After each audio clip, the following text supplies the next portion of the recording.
this video, I'll show you how to deploy a Lovable app on Netlify.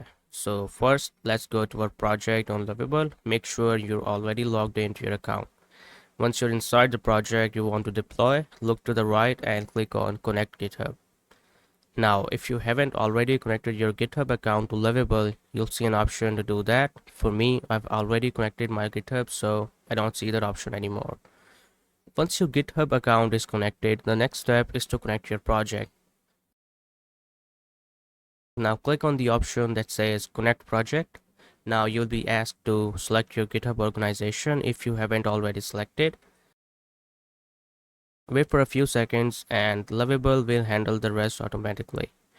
After it finishes, you'll get an option that lets you view your project directly on GitHub. Click on that and you'll see that your project has now been published to your GitHub. The next part is to deploy the app on Netlify. So let's go to netlify.com and let's log into our account.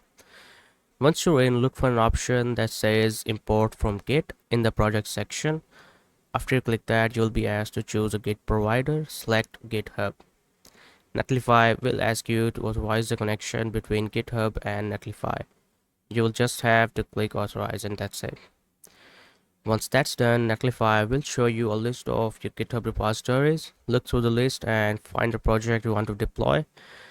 In our case, I want to deploy the project from Lovable. Click on that. Now Netlify will ask you to confirm a few settings. First, select which team you want the project to be in. Next, you will be asked to name your project. This name will also be the part of the URL for your app, so pick something that's available.